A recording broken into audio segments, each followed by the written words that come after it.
Abramos as nossas Bíblias para lermos o Salmo 45.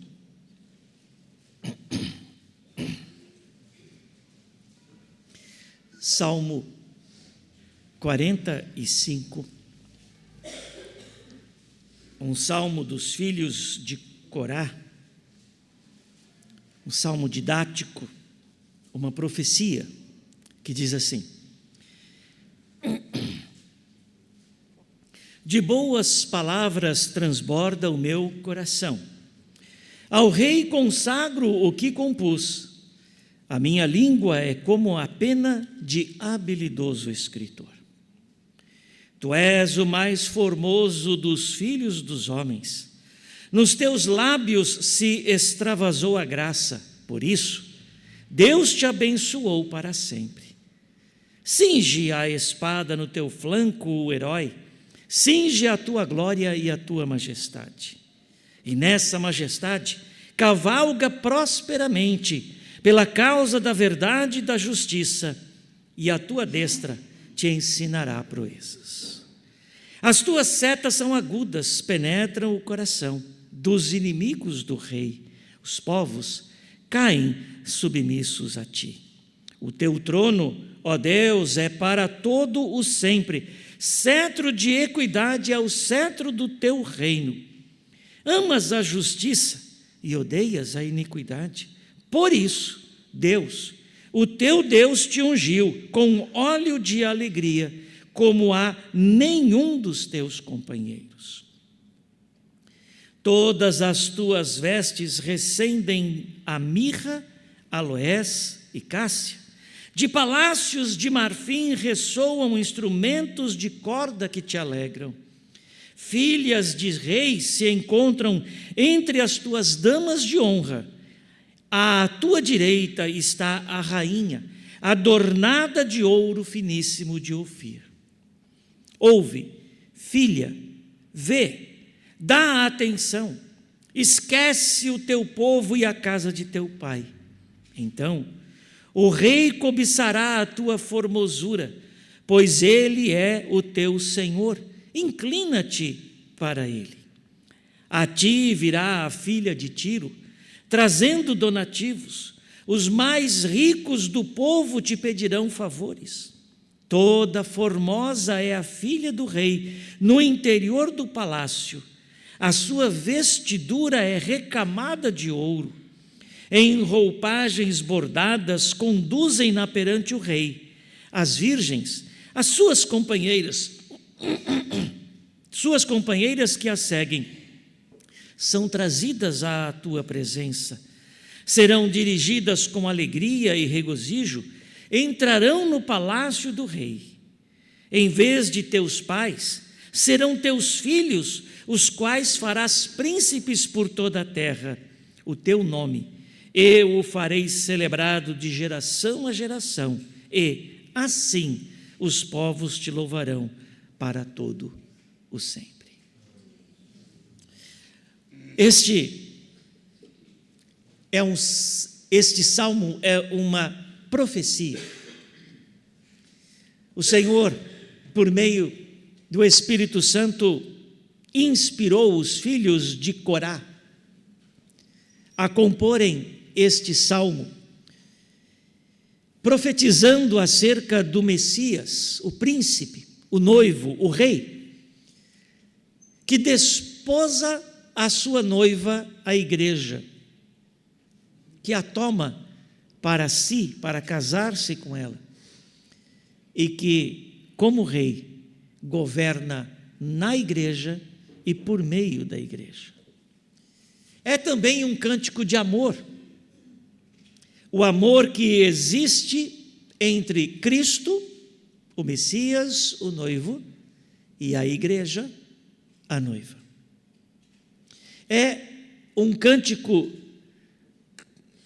usando uma palavra não muito conhecida, o cântico das benquistas, as virgens, as companheiras da noiva, pois elas, à semelhança daquilo que vemos em Apocalipse, capítulo 14, por exemplo, entoam um cântico específico preparado por elas para ser apresentado, para ser entoado no dia das bodas do Cordeiro.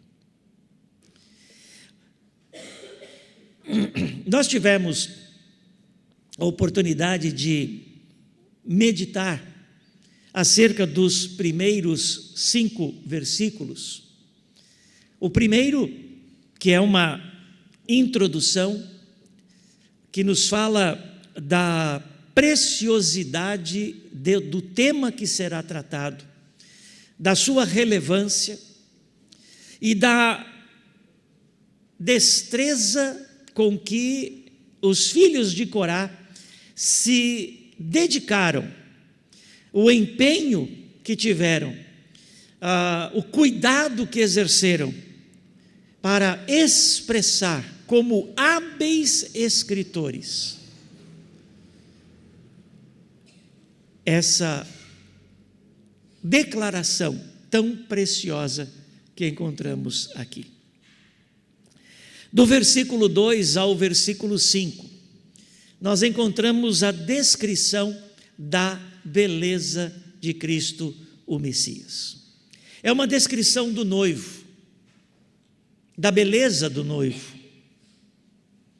de como ele está aparamentado, de como ele é glorioso, majestoso, belo. A partir do versículo 6 até o versículo 9, que será objeto da nossa consideração hoje, o Salmo fala sobre a majestade e a glória de Cristo como Messias. Não da sua pessoa propriamente dita, ou não somente da sua pessoa propriamente dita, mas também do seu governo. E eu quero convidar os irmãos para lermos novamente, prestando atenção aos versículos 6 a 9, que dizem: o teu trono, ó Deus, é para todo o sempre. O cetro de equidade é o cetro do teu reino. Amas a justiça e odeias a iniquidade. Por isso, Deus, o teu Deus, te ungiu com óleo de alegria, como a nenhum dos teus companheiros. Todas as tuas vestes recendem a mirra, aloés e cássia. De palácios de marfim ressoam instrumentos de cordas que te alegram. Filhas de reis se encontram entre as tuas damas de honra. À tua direita está a rainha, adornada de ouro finíssimo de Ofir. Há duas coisas que são apresentadas aqui acerca da majestade e da glória do Senhor Jesus Cristo. Primeiro, é o lugar onde ele se encontra. A posição de Cristo no reino. Em seguida, o esplendor e a magnificência da pessoa de Jesus Cristo. Temos uma linguagem poética e, portanto, precisamos ser cuidadosos para entender que a linguagem poética nem sempre, ou, para ser mais preciso, na maioria das vezes, não é uma linguagem literal, porém simbólica.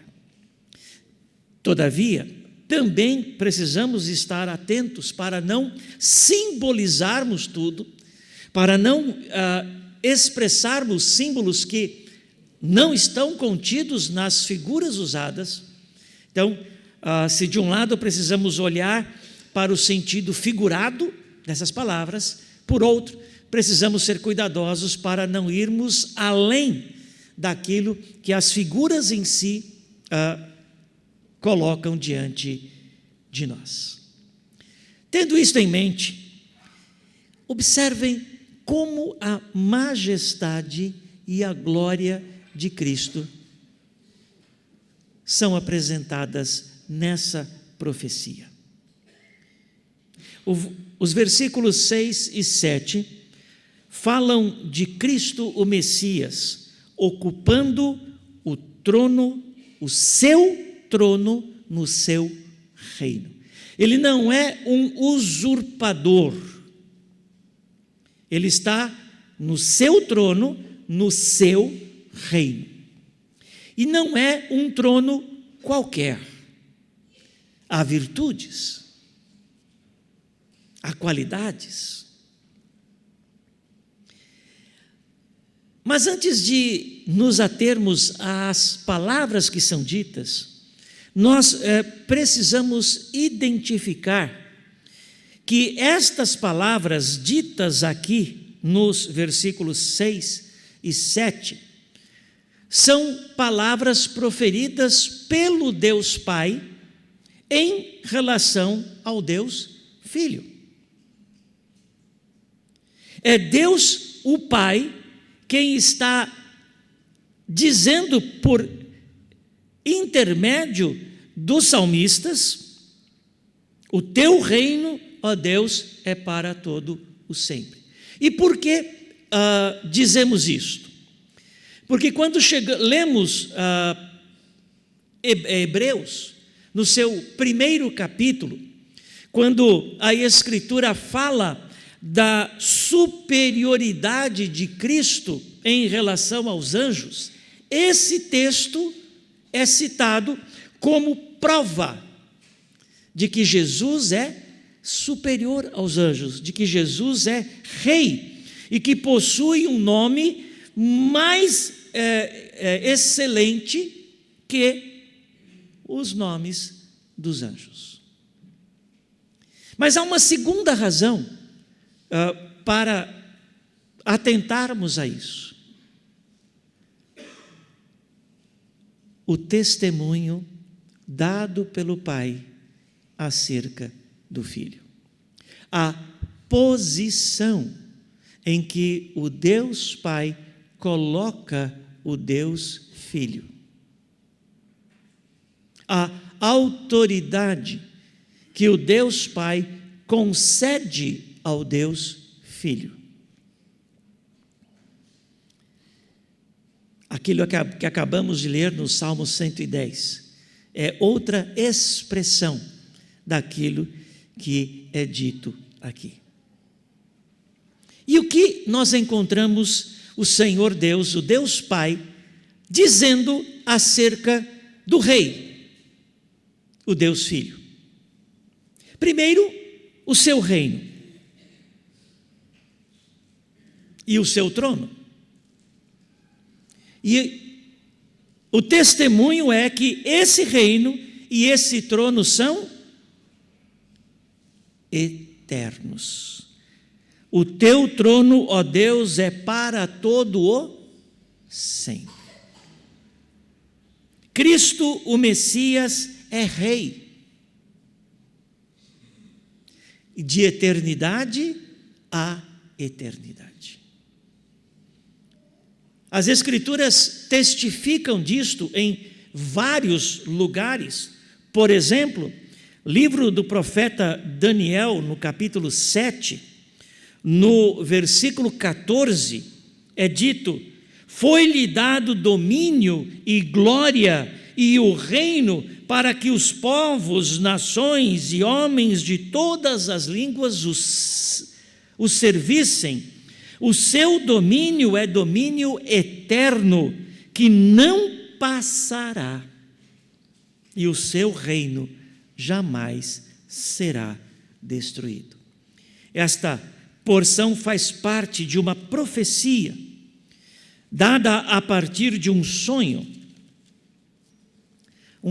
tido por Belsazar, rei da Babilônia, e interpretado no seu significado por Daniel. E ele se refere, aquela porção se refere ao reino de Cristo. Um reino eterno, um reino que domina de eternidade a eternidade.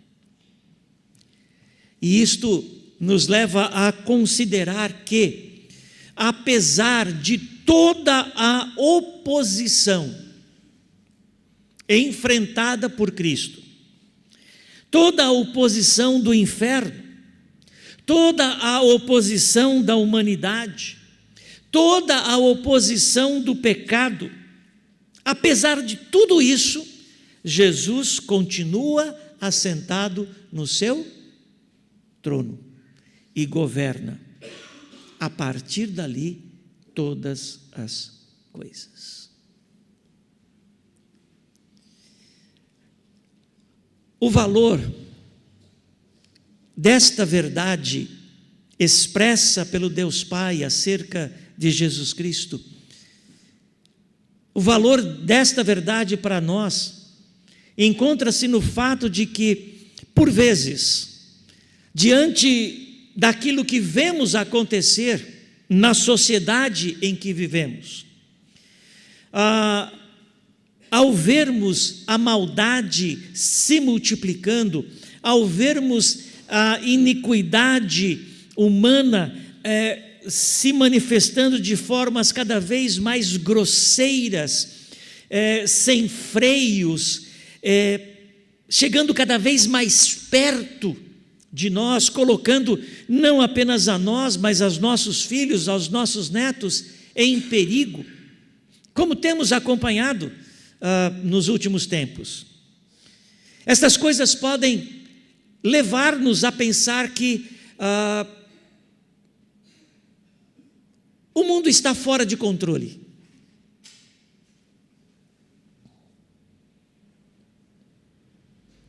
Que Satanás está vencendo a batalha.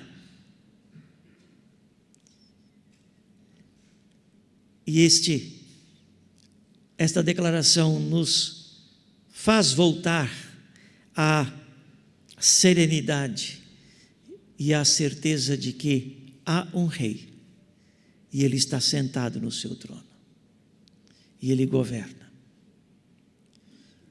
E isto é tão significativo, tão importante e benéfico para o povo de Deus, que quando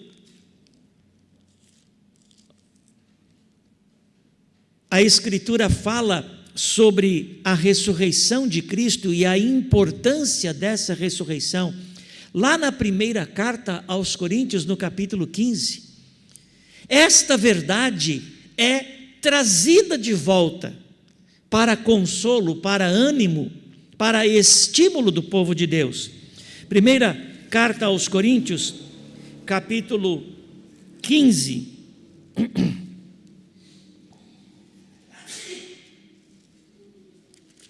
versículo 25, falando de Cristo como as primícias daqueles que dormem, como o primogênito da ressurreição, diz assim: porque convém que ele, Jesus Cristo, reine, até que haja posto todos os inimigos debaixo dos pés. E depois identifica qual é o último inimigo que vai ser colocado debaixo dos pés do rei: a morte. E então somos remetidos ao final de Apocalipse capítulo 20, quando a Escritura diz que a morte e o inferno são lançados para dentro do lago de fogo e enxofre.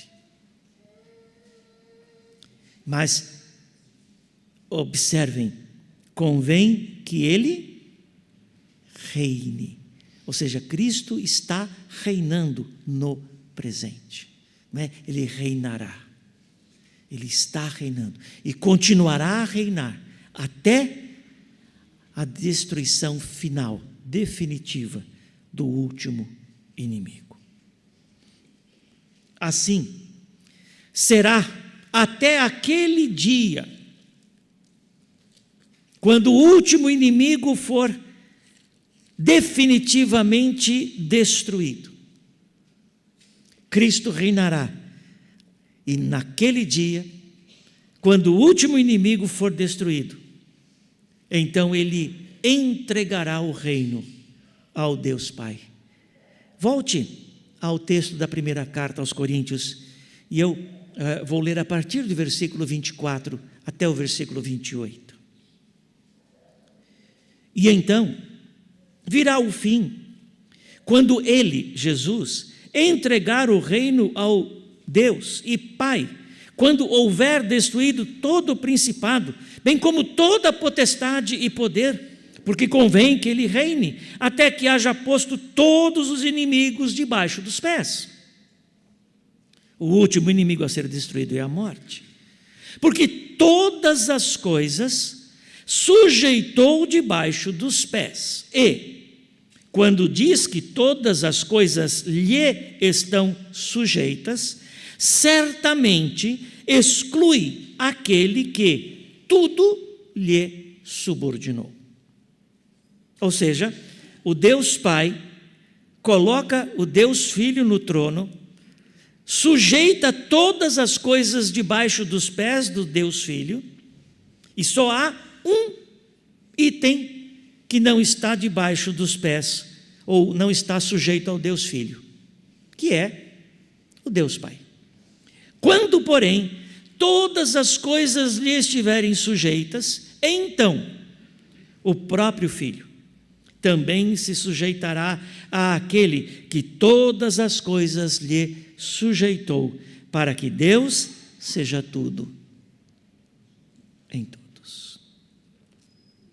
O reino de Cristo e o seu trono são eternos.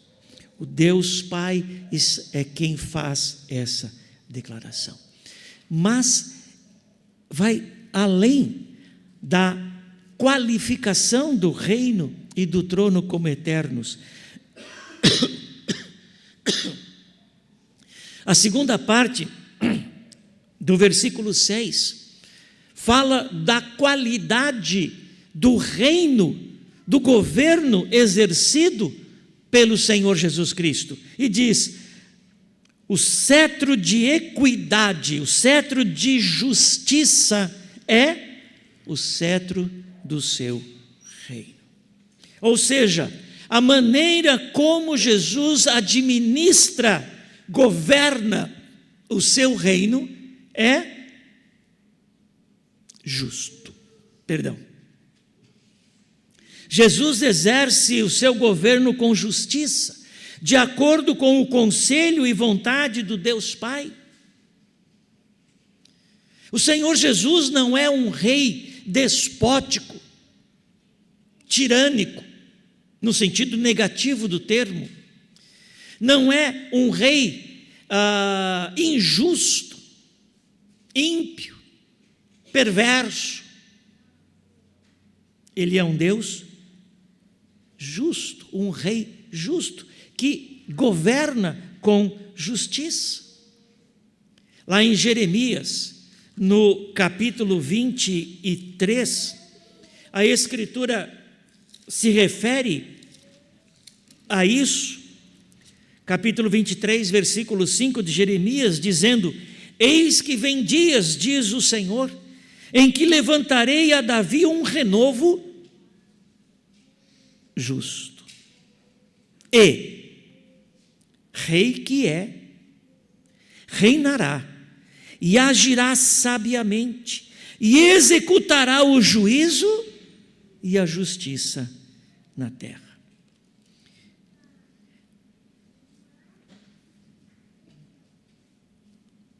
Podemos nos sentir seguros,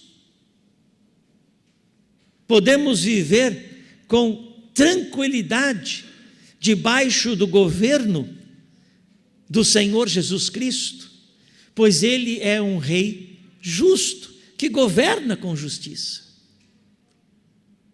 que faz o que é certo, que pune o que é errado. Não é um governo que tenha 2 pesos e 2 medidas. Não é um governo que trata a uns com privilégios e outros não.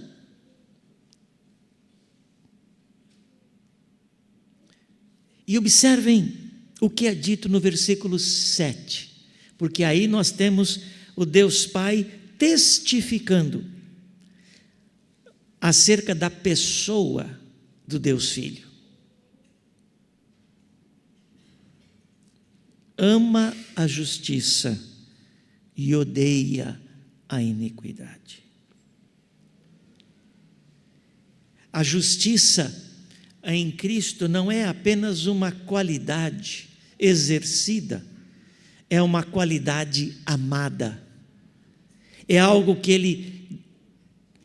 em que ele tem prazer.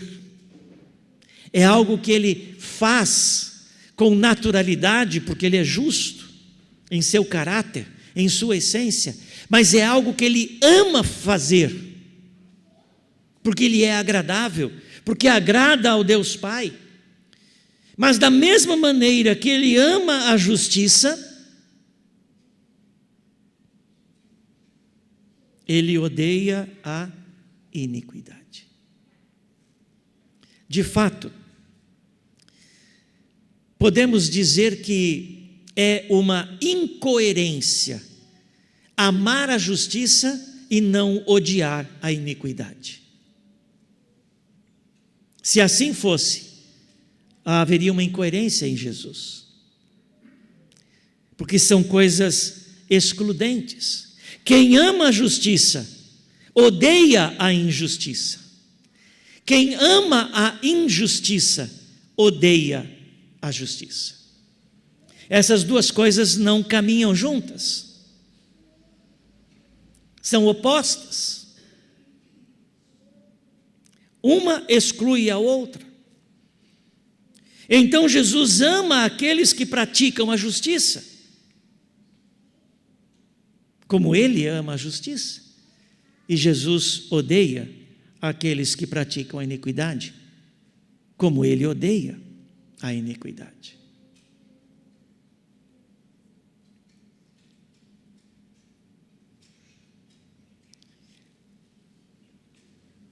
Talvez, ou melhor, certamente, a maneira mais clara, mais palpável de vermos o que essa declaração do Deus Pai acerca do Deus Filho, de amar a justiça e odiar a iniquidade, é vista na santidade da vida do nosso Salvador,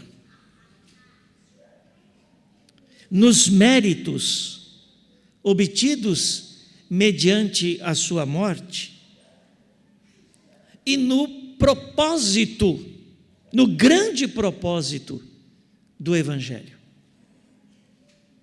Jesus, em sua vida, deixou claro que ele ama a justiça.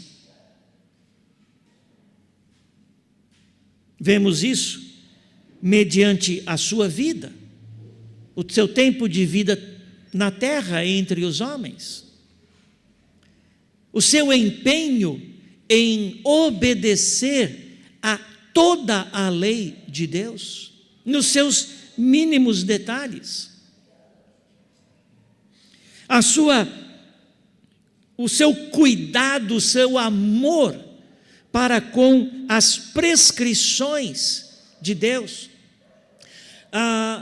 o seu compromisso em fazer a vontade de Deus. E vemos o Senhor Jesus falando sobre isso repetidas vezes: não vim para fazer a minha vontade, sim a vontade daquele que me enviou. As obras que eu faço não são minhas, mas que o Pai me dá para fazer. E outras declarações semelhantes. Mediante a sua vida terrena, ele mostra o seu amor pela justiça. Mediante a satisfação que ele oferece na cruz, satisfação à justiça de Deus, assumindo a punição devida por causa do pecado. Os ensinos do nosso Salvador. Todas estas coisas mostram de maneira clara que o Senhor ama a justiça e mostram também que Ele trouxe, mediante estas coisas, uma justiça perpétua, eterna, a ser desfrutada por todos aqueles que amam a justiça. Também, mediante a sua vida, mediante os méritos da sua morte, mediante o grande propósito do Evangelho, Jesus também deixou claro que Ele odeia a iniquidade. Pois nunca o ódio de Deus para com o pecado tornou-se tão claramente evidente como nos sofrimentos do nosso Salvador. Entre as 7 palavras da cruz, aquelas 7 expressões ditas pelo nosso Salvador enquanto crucificado, está uma que expressa com precisão o ódio de Deus pela iniquidade. Quando Jesus diz: Deus meu, por que me desamparaste? Ali, o Senhor Jesus expressa, ao falar de estar desamparado por Deus, que todo o peso do ódio de Deus contra o pecado está posto sobre Ele. E Ele é o único que até agora sentiu o que significa ser desprezado por Deus.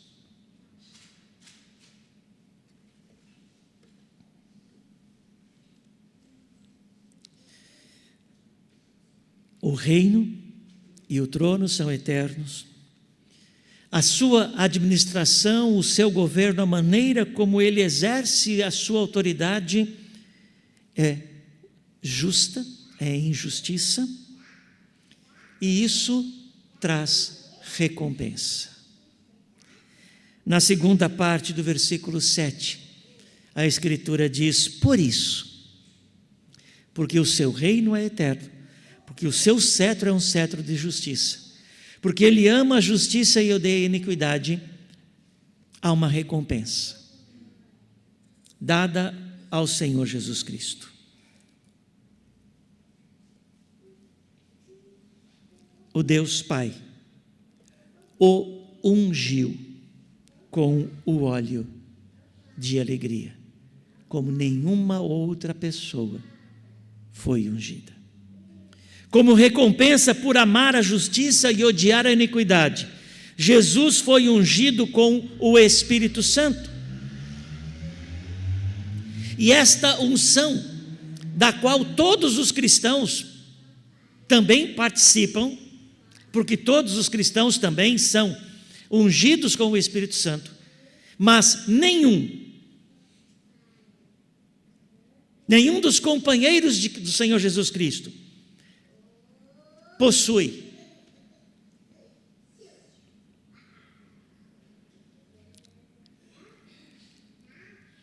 a mesma quantidade, a mesma qualidade da unção dada ao Senhor Jesus Cristo. Ele é superior nesse quesito a todos os seus irmãos, a todos os seus companheiros. É isso que, em outras palavras, a Escritura nos ensina no Evangelho segundo João, no capítulo 3, no versículo 34, que diz: pois o enviado de Deus fala as palavras dele, porque Deus não lhe dá o Espírito por medida. Todos os demais cristãos, todos os demais filhos de Deus, recebem o Espírito por medida, mas o Senhor Jesus não. Como recompensa, ele recebe isso de uma maneira extraordinária e ilimitada. Como recompensa pelo que Jesus fez e sofreu para a promoção da justiça de Deus e para a destruição do pecado, Deus o Pai o ungiu com o óleo de alegria, isto é, concedeu a Jesus todas as honras e alegrias da exaltação. Nós gostamos de ler e até de cantar aquilo que nos é dito na carta aos Filipenses, no capítulo 2, de que todo joelho se dobrará e toda língua confessará que Jesus Cristo é o Senhor.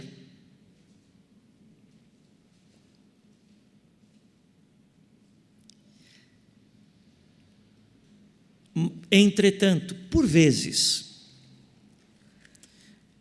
não observamos ou não damos a devida atenção à razão pela qual toda língua se dobrará, todo joelho se dobrará e toda língua confessará.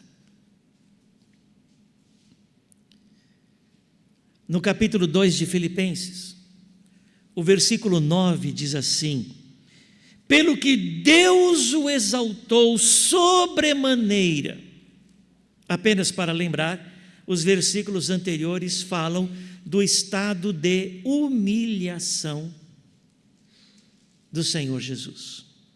Ele deixando a sua glória, assumindo a forma de servo, quando reconhecido em figura humana, humilhando-se ainda mais até a morte de cruz.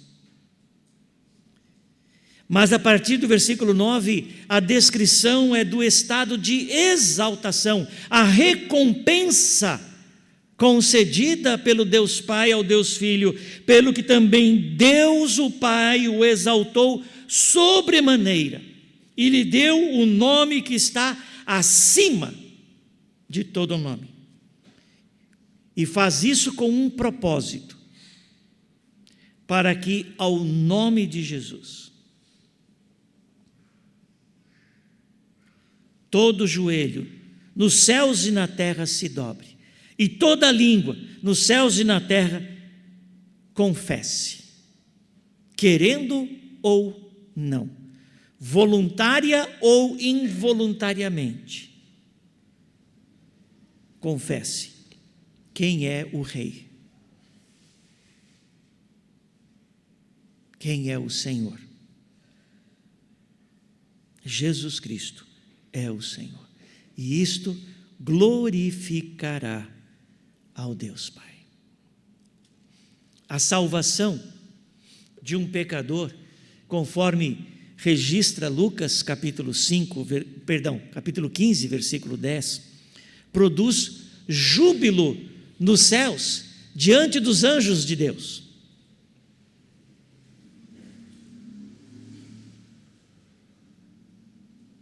E é compreensível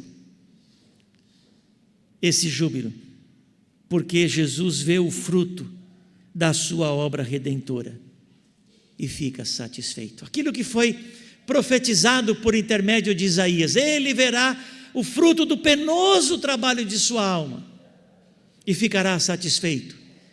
Se concretiza a cada conversão, a cada pecador que se arrepende. Jesus vê o fruto do seu trabalho, da sua obra redentora. Alma sendo salva, vida sendo resgatada do cativeiro do pecado e transportada para o seu reino, e fica satisfeito. É a sua recompensa. Esta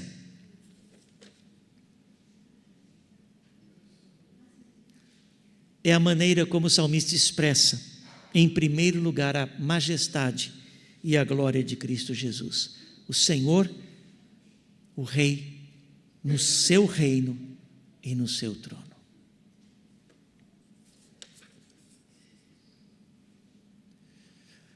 Nós iremos parar aqui. E iremos parar aqui não por uma questão de tempo, mas porque é uma ocasião oportuna para refletirmos acerca de como nós olhamos para Jesus. É uma ocasião oportuna para considerarmos os nossos pensamentos, os nossos conceitos acerca do nosso Salvador Jesus Cristo.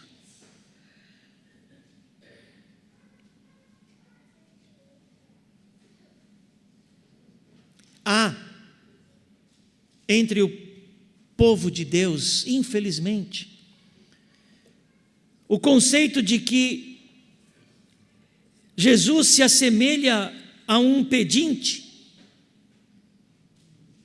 a um mendigo, que está suplicando para que as pessoas olhem para ele e o recebam e o tomem como seu Salvador, como se estivessem fazendo um favor para Jesus Cristo.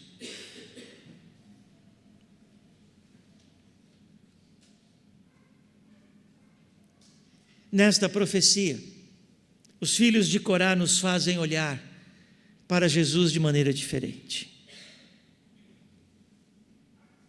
Ou, melhor dizendo, nos fazem olhar para Jesus da maneira certa. Nos fazem olhar para a beleza espiritual de Cristo.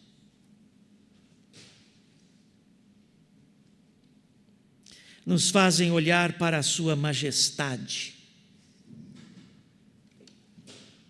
Não para um mendigo que está pedindo esmolas à humanidade, mas para um rei que está sentado no seu trono, no trono do seu reino, e governa com justiça. Nos faz olhar para Jesus Cristo não como uma pessoa fraca, facilmente influenciável, que por amor aceita tudo de qualquer jeito.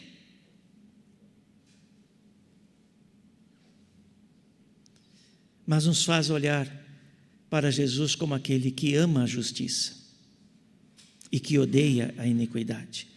Então ele não aceita tudo de qualquer jeito. Aquilo que lhe agrada é justiça. Aquilo que o aborrece é iniquidade.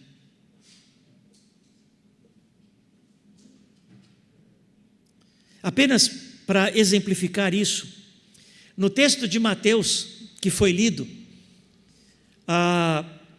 fala das bodas do Cordeiro, e há um grande número de pessoas que, aceitando o convite do rei, vai para as bodas do Cordeiro e entra no palácio do rei e se assenta à mesa para participar da festa de casamento.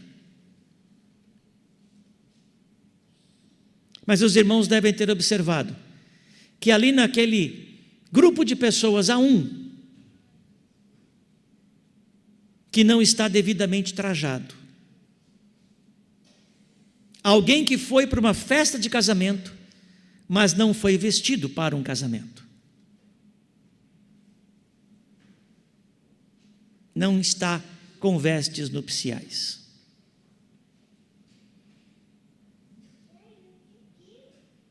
E ele não é tratado como coitadinho. ele é tratado com justiça. E a justiça ali requer que a iniquidade seja punida. Então ele é amarrado de pés e mãos e lançado fora, ao sofrimento eterno.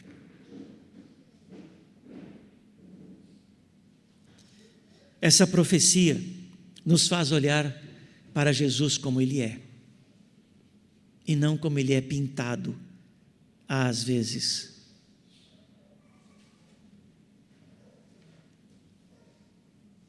Como temos ouvido. Nos faz olhar para a sua majestade, para a sua glória, para o Rei que Ele é, para o justo que Ele é, para o juiz que Ele é. E é necessário, então, aproveitarmos essa oportunidade para pararmos por um pouco, fazermos uma avaliação pessoal. O que eu penso sobre Jesus? Qual o conceito que eu tenho sobre Jesus?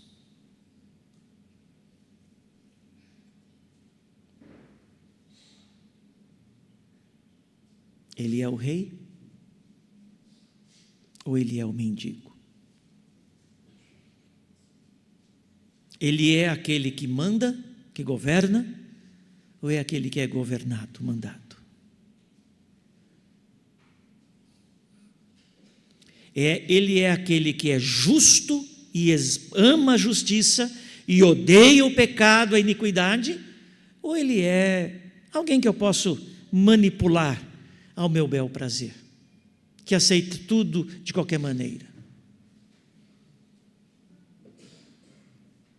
É necessário aproveitarmos essa oportunidade para esta avaliação, essa autoavaliação, para o nosso benefício, para, se necessário, corrigirmos a nossa percepção, o nosso conceito acerca do Salvador Jesus Cristo. E é esse o motivo pelo qual nós paramos aqui.